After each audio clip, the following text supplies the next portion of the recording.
to another episode of On the Couch with McNeill Real Estate. My name is Janet, and today I'm delighted to welcome Amanda Stuart, who is a local photographer, author and identity on the Mornington Peninsula. So welcome, Amanda. Thank you. It's a very kind introduction. And firstly, would you like to tell us a little bit about yourself and your background? Well, I grew up in England. I came here at the age of 22 with a very young child, married to my first husband, no longer married to my first husband. And really it was a shock to come to Australia because it's such a different culture. Yes. Everything about it, the environment, the vegetation, it was a terrible shock to the system, and I knew nobody, and I'd left a busy life and family and London and the 60s. And when I arrived, my mother-in-law, the first thing she said to me was, I told him not to come back married to a POM. Oh, so that nice. was a great welcome to Australia. And then, well, the culture was so different because in those days it was really a man's country, I'd have to say. Women were, seen and not heard. And so it's interesting that now I live on the peninsula, and I absolutely love all the vegetation and the beach and things like that, and those are things I thought, well, at least I would have if I came to live here. That I could have a beach house. I could enjoy. I love the vegetation now. I didn't at the beginning. The flowers looked spiky and weird and dangerous, and there were all these other things that were going to kill me. Poisonous, snakes and spiders. Yes. But now it's a great place to live. So I've had an interesting career, which I don't think I would have had in England in the same way. I got a job when my children were very young in actually at a private boys' school in the library, unqualified. But I stayed there for a long, long time and ended up running the Year 7 and 8 library. And I loved that. Right. I loved mixing with the boys, getting to know the boys, often hearing their problems, because problem kids end up in libraries. And then introducing them to books. And so I read very widely, and I thought teenage literature was fantastic, actually. And so then I stayed there, and while I was there, I asked the then headmaster if I could do a library qualification, because I needed to earn more money. And he said, oh, don't do a library qualification, do a degree. And I said, I don't know if I could cope with that. And he said, because I've got a full-time job and children and things, and he said, look, you could do it. I'll give you some time off.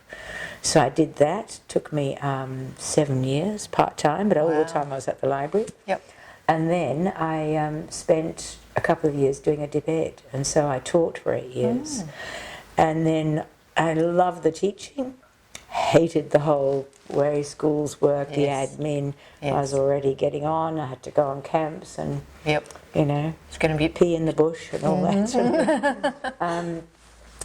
And so then I decided, somebody said to me, what are you going to do if you're leaving teaching? And I said, I'd like to do what you do. She was a psychologist, and she said, well, apply for the family therapy course at the Cairn Miller, and I did, and I got in, and I did 2 years of that, and then I ran my own practice. Oh, fantastic. Started in Melbourne, and then we came down to live here in 2012.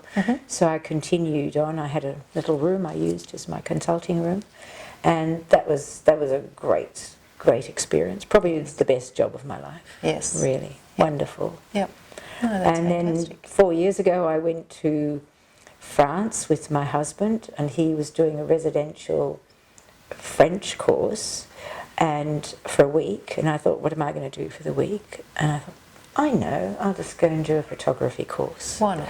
So I booked in. It was in France, but run by an English couple. And I was hooked. 1 week and I was hooked. I'm not surprised. I love photography too. It's brilliant, isn't it? There's so many different things you can do with it. It's just a passion and very exciting. And you're right, there's so many things you can do with it. Yeah, it's amazing. So obviously you live on the Mornington Peninsula and you have for a number of years. So what do you love most about the Mornington Peninsula? Well, who can't love it? It's the beauty, the absolute beauty, and because I take photos, there are just wonderful beaches everywhere, and inland and greens bush and lovely places to photograph. I love the fact that it's not a city, that it's quieter. And since being retired, there's such a community down here. Yes. So, you know, I'm in a walking group and we walk twice a week. Well, I don't. I walk when I feel like it. But that's the lovely thing. Yes, you know, you can you if you can want sort to. of do Yep. what you want to do here, I feel. That's true. When I love going to Melbourne still. I miss the Yes. markets. Yes. I miss being closer to friends and family. But you come back and you come over the hill and you go, and you just go, breathe. Exactly. exactly. The air smells better. It does. The body just relaxes. Absolutely, yeah. And you notice, you know, sunsets, sunrises, the sky is bigger here. Yes, it is. Yeah, it's magnificent. So Amanda, now I have looked up as well, Yeah. and I've seen that you have written a book called The Longest Journey. I did. Tell me about that. Well, this came out of my counselling practice. So I saw anybody who wanted to see me, but because it was all word of mouth, Yes. they were mainly young women, Yes. about 31, Yes. whose lives weren't going the way they wanted. Often they didn't have a good relationship, they didn't have children, they weren't married. So that was the classic case, and so they would refer their friends and others. And I just found it extraordinary. I'd had counselling myself. I went to a counsellor because, you know, my first marriage ended.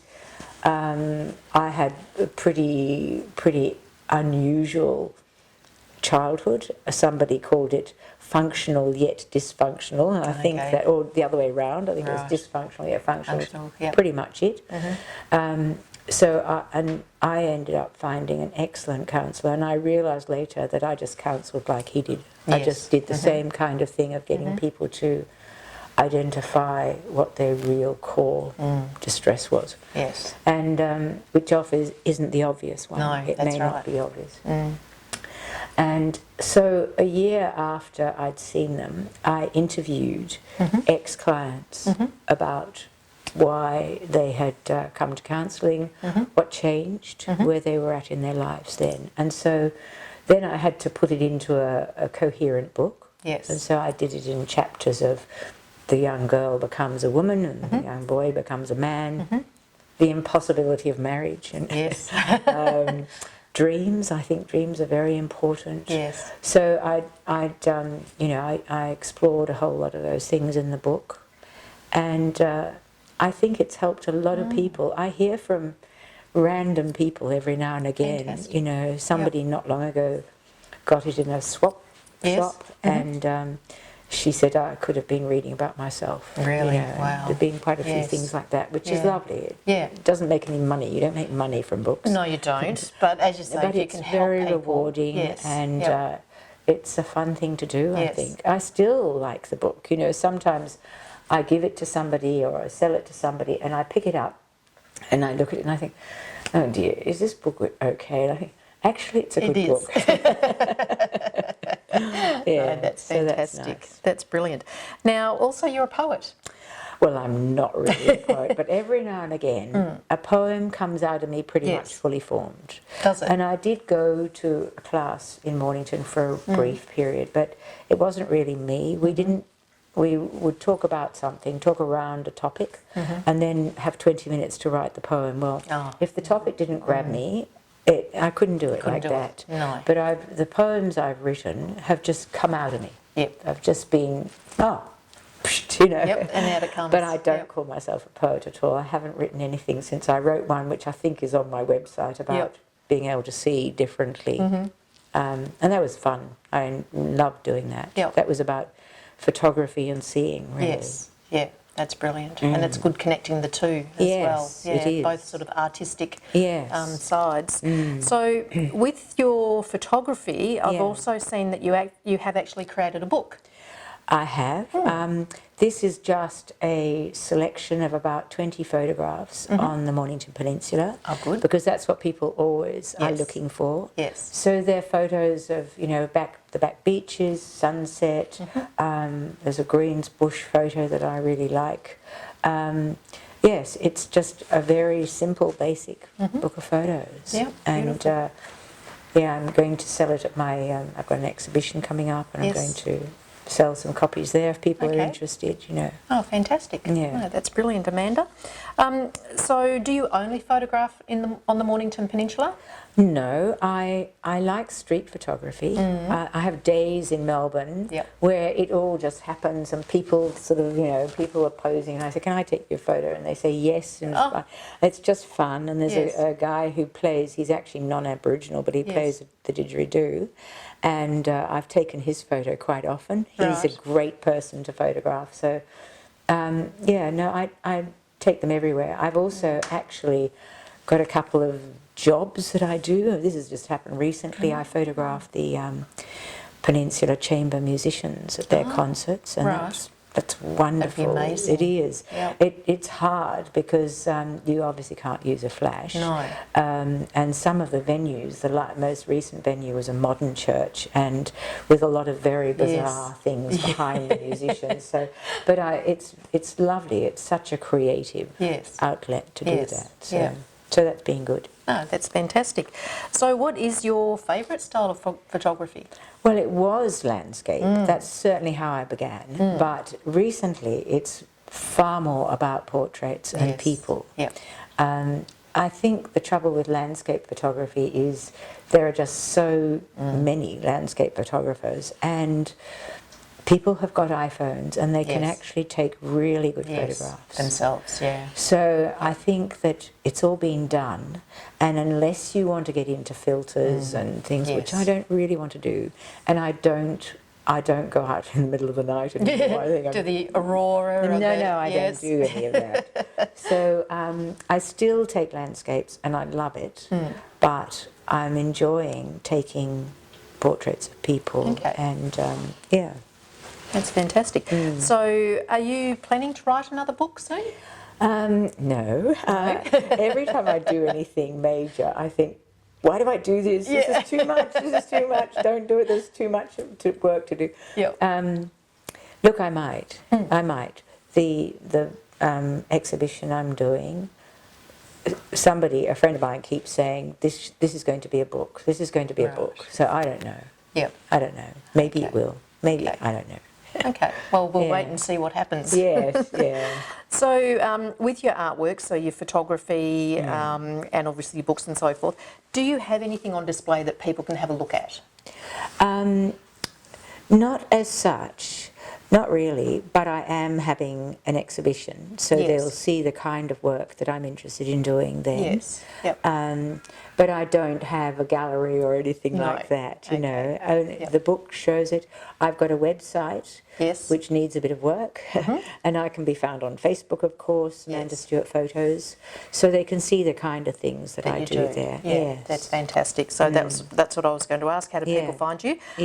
But now we have touched a little bit on your event that's coming up. We'll actually talk more in depth on that separately to this. Yes, fine. Because I think by the time we go to air, your exhibition will have finished. So we will talk about that, but Amanda does have a brilliant exhibition coming up on the Mornington Peninsula in October.